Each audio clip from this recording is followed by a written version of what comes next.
দাঁড়িয়েছে, দাঁড়াও গোপী। এই নির্জন নিশীথে নিজের স্বামী সন্তান ফেলে কোথায় যাচ্ছ তুমি গোপী? স্বামী গো, আজ তুমি আমায় বাধা দিও না স্বামী। আজ আমার জগৎ স্বামী ডাক এসেছে, আমি চলেছি জগৎ স্বামীর কাছে। কি কুলমজানি কলঙ্কিনী, নিজের স্বামী ফেলে পরপতির কাছে যাচ্ছ তুমি? আরে স্বামী, তুমি কাকে পরপতি বলছো? আমার গোবিন্দকে তুমি পরপতি বলো।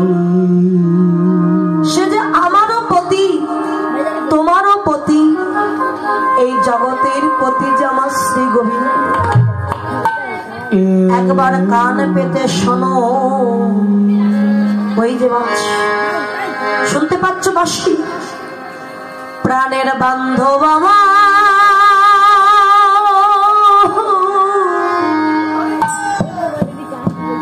ডাকি,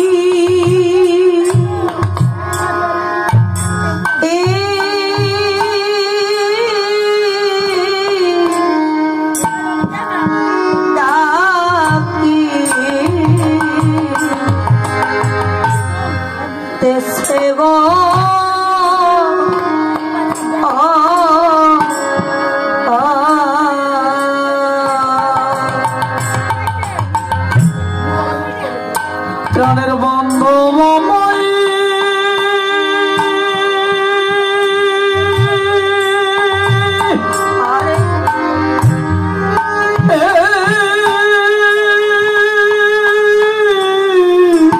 ওই যে বাঁশি বাজছে আমার গোবিন্দ।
অগ্নি সাক্ষী করে আমি তোমাকে বিবাহ করেছি,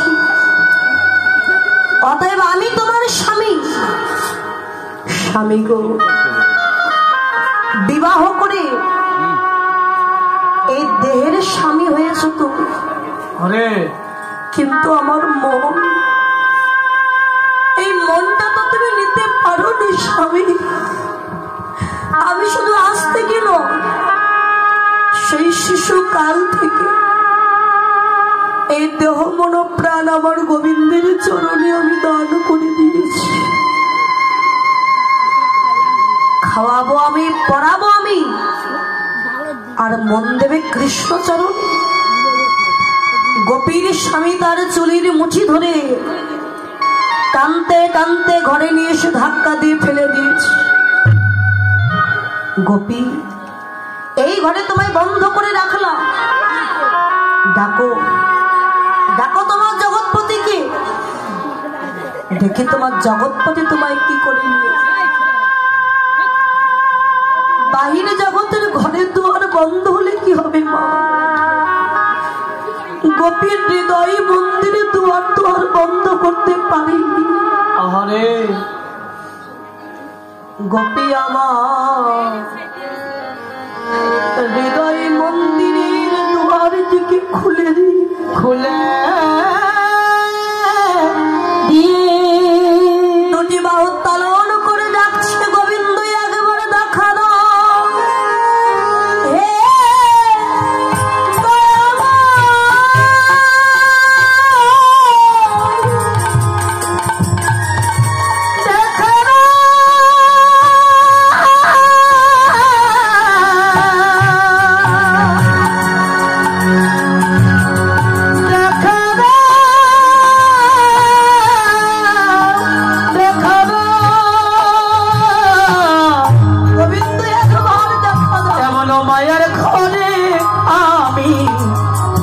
থাকিতে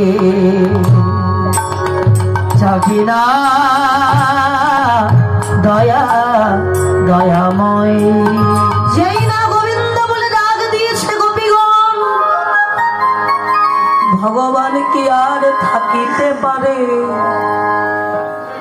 ভগবান নিজে এসে এই গোপীর দেহ থেকে প্রাণ পাখিটা নিয়ে আমার গোবিন্দ চিরজনমের মতো বিদায় নিয়েছে। গোপীর স্বামী নিজের ভুল বুঝতে পেরেছে। সত্যি তো, কৃষ্ণ আমারও পতি, আমার গোপীরও পতি।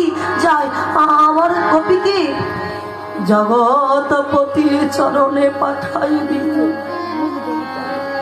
গোপীর কাছে এসে গোপীকে ডেকে বলে, গোপী হে,